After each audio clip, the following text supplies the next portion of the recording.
Fire વિભાગ દ્વારા fire સેફટીને લઈને શાળાઓને સીલ મારવામાં આવતા પુણા વિસ્તારની ખાનગી શાળાઓ દ્વારા વિરોધ કરાયો હતો। સુરતના પુણા વિસ્તારમાં ખાનગી શાળાઓમાં સીલ મરાતા વિરોધ કરાયો હતો। સુરતના પુણા ગામ વિસ્તારમાં ફાયર અને પાલિકાની કામગીરી સામે ખાનગી શાળા મંડળ સંચાલન સમિતિ દ્વારા વિરોધ કરાયો હતો। ફાયરની એનઓસી હોવા છતાં બિલ્ડિંગ ગેરકાયદેસર બતાવી સીલ કરાઈ હોવાના આક્ષેપ કરાયા છે। તો છેલ્લા 20 જેટલા વર્ષોથી ઉભેલી શાળાઓ તાત્કાલિક સીલ કરાઈ હોય, પાલિકા કમિશનર અને કલેક્ટર પોતાનું પદ બચાવવા માટે કામગીરી કરાવતા હોવાના આક્ષેપ કરાયા છે। ત્યારે વિદ્યાર્થીઓના ભવિષ્યની અમને ચિંતા છે એટલે તમામ સગવડ રાખી છે તેમ પણ સંચાલક મંડળે જણાવ્યું હતું। ત્યાં સુધી તમામ શાળાઓનું સીલ નહીં ખુલે ત્યાં સુધી અન્ય શાળાઓ પણ બંધ રાખી વિરોધ કરાશે તેમ પણ જણાવાયું હતું। દિવ્યેશભાઈ ચાવડા આજરોજ અહીંયા સુરતના પુણા ગામ ખાતે પુણા ગામની સ્કૂલોને સુરત મહાનગરપાલિકા દ્વારા કોઈ પણ પ્રકારની લેખિત નોટિસ આપ્યા વગર કે લેખિત હુકમ વગર જે સીલ કરવામાં આવી છે સંપૂર્ણપણે ગેરકાયદેસર છે। અમારી તમામ શાળાઓ મહાનગરપાલિકાના કાયદાથી કાયદેસર છે, ફાયર સેફટી એનઓસી ધરાવે છે તમામ શાળાઓ। તેમ છતાં આ જાડી ચામડીના અધિકારીઓ હાઈકોર્ટમાં સારું દેખાડવા માટે થઈ અને માત્ર પોતે કામગીરી કરતા હોય એ દેખાડવા માટે થઈ અને શાળાઓને જ્યારે સીલો કરવામાં આવી છે પુણા ગામની, ત્યારે આ પુણા ગામના શાળા સંચાલક મંડળે આજે નિર્ણય કર્યો છે કે જ્યાં સુધી તમામ શાળાઓના સીલ એક સાથે મહાનગરપાલિકા નહીં ખોલે ત્યાં સુધી અનિશ્ચિત મુદત માટે તમામ શાળાઓ બંધ રહેશે અને આવનારી 9 તારીખથી જે સત્ર ચાલુ થવાનું છે એ સત્રમાં બાળકોની ભણાવવાની જવાબદારી, સંપૂર્ણ જવાબદારી સુરત મહાનગરપાલિકાના મ્યુનિસિપલ કમિશનર અને કલેક્ટરશ્રીની રહેશે।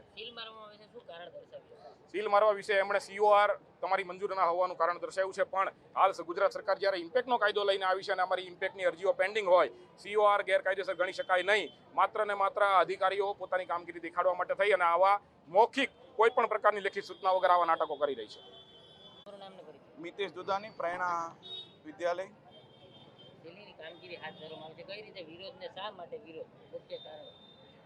તંત્ર અચાનક જાગૃત થયું છે રાજકોટ જે ઘટના બની ત્યારબાદ, પરંતુ કોઈ પણ પ્રકારની આદેશ કે સૂચના વગર રાત્રે 7 વાગે, 8 વાગે, 8:30 વાગ્યા સુધીમાં સીલ મારી દેવા એ યોગ્ય બાબત નથી। કોઈ પણ પ્રકારનો સંજોગ અમને આપ્યા નથી, કોઈ પણ પ્રકારનો સંકેત આપ્યો નથી અને પુણા ગામની તમામ સંચાલક મિત્રો અહીંયા ઉપસ્થિત છે અને એક સાથે બધી સ્કૂલોમાં સીલ મારી દેવા એ યોગ્ય બાબત ગણાતી નથી, જેમાં બાળકોનું ભવિષ્ય અટવાય છે। 10 અને 12નું રિઝલ્ટ હમણાં ડિક્લેર થયું છે, કોલેજના ફોર્મ ભરવાની કાર્યવાહી ચાલુ છે। સાથે સાથે સરકારે પણ નમો લક્ષ્મી યોજનાના માત્ર 2 દિવસ અમને ફાળવ્યા છે, તો 2 દિવસની અંદર આ કાર્યવાહી છે અમે કરી શકીએ નહીં। હાલ અત્યારે સ્કૂલોમાં સીલ મારવું એ કાર્યવાહી પણ યોગ્ય ગણાતી નથી, તો એના માટે અમે અહીંયા ઉપસ્થિત થયા છીએ। રઘુ સાવલિયા રામદેવ વિદ્યાલયમાંથી છું અને હાલમાં જે નોટિસની કાર્યવાહી જેને કારણે વિદ્યાર્થીઓ અટકાશે, વાલીઓ અટવાશે, કારણ કે 10માનું રિઝલ્ટ આવી ગયું, 12માનું રિઝલ્ટ આવી ગયું, વિદ્યાર્થીઓ માહિતી લેવા આવતા હોય અને નમો લક્ષ્મી યોજનાના અંતર્ગત જે ફોર્મ ભરવાનું ચાલી રહ્યું છે અને 2 દિવસનો જેમાં ટાઈમ આપ્યો છે, આ બધી કારીગરી અટકાશે તો વહેલી તકે આ બધા સાથ આપી અને યોગ્ય કાર્ય કરશો। મારું નામ મનુભાઈ પરસોત્તમભાઈ ચાવડા છે।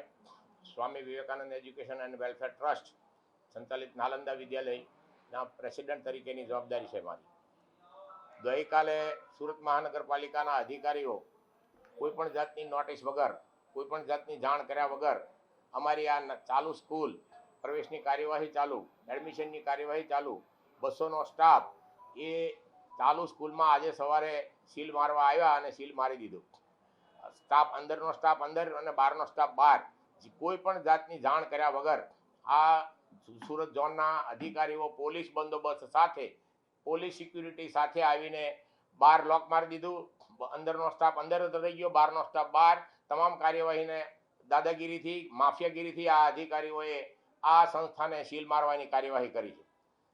અમે એમને રિક્વેસ્ટ કરી કે ભાઈ તમારી પાસે સીલ મારવા માટેનો કોઈ પણ પ્રકારનો ઓર્ડર હોય, કોઈ પણ પ્રકારનો હુકમ હોય, કોઈ પણ પ્રકારની નોટિસ હોય અને નોટિસ વગર તમે શૈક્ષણિક સંસ્થાને, ચાલુ શૈક્ષણિક સંસ્થાને, 30 વર્ષથી ચાલતી સંસ્થાને તમે આજે કઈ રીતે તમે આ સીલ મારી શકો નોટિસ વગર? તો આવી જે કાર્યવાહી કરવામાં આવી છે તે તદ્દન ગેરકાયદેસર કાર્યવાહી છે અને એમને હાઈકોર્ટ અને સુપ્રીમ કોર્ટમાં ચેલેન્જ કરવામાં આવશે। તમામ અધિકારીઓ ઉપર ફોજદારી કાર્યવાહી કરવામાં આવશે અને આ મ્યુનિસિપલ કમિશનર અને કલેક્ટરશ્રીને પણ જાણ કરીને એમની પર પણ લીગલી કાયદેસરની કાર્યવાહી કરવામાં આવશે। આવી માફિયાગીરી, દાદાગીરી અધિકારીઓને સરકારી બાબુઓ કઈ રીતે કરી શકે? એક શૈક્ષણિક સંસ્થા છે, બાળકોને જ્યાં શિક્ષણ મળતું હોય, ત્યાં પ્રવેશની કાર્યવાહી ચાલતું હોય, તમામ પ્રકારની ચાલુ કાર્યવાહી આવીને સીલ મારી દે, અંદરનો સ્ટાફ અંદર, બહારનો સ્ટાફ બહાર, આવી આ ગેરકાયદેસર પ્રવૃત્તિ છે અને આ માફિયાગીરી છે. આવી માફિયાગીરી અધિકારીઓને ચલાવી લેવામાં આવશે નહીં. એના પર કાયદેસરની કાર્યવાહી કરવામાં આવશે.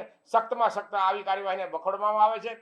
જે પણ કોઈ પણ આવી સ્કૂલોને કે આવા ક્લાસોને જ્યારે આવી રીતે કાર્યવાહી કરવામાં આવી હોય એની અમે આજે કલેક્ટરશ્રીને અને કમિશનરશ્રીને આવેદનપત્ર આપવામાં આવશે. આ શાળા સંચાલક મંડળ સુરત શહેર અને સમગ્ર ગુજરાતનું શાળા સંચાલક મંડળ આ કાર્યવાહીને વખોડી કાઢે છે. એનું કારણ એવું એમણે બતાવ્યું કે તમારી બીયુ પરમિશન નથી. બીયુ પરમિશનની કાર્યવાહી અમારી પેન્ડિંગ ફાઇલ પડેલી છે અને પેન્ડિંગ ફાઇલ છે એનું જજમેન્ટ અધિકારીએ લેવાનું નથી. એનું જજમેન્ટ તો આવ્યા પછી એને એ ગેરકાયદેસર કહી શકે. ગેરકાયદેસર કોઈ સંસ્થા નથી. તમામ પ્રકારની ફેસિલિટી છે, તમામ પ્રકારની સુવિધાઓ ઊભી કરવામાં આવેલી છે. કોઈ પણ ફોલ્ટ વગર છતાં પણ એમને આ સીલ મારી દીધું છે.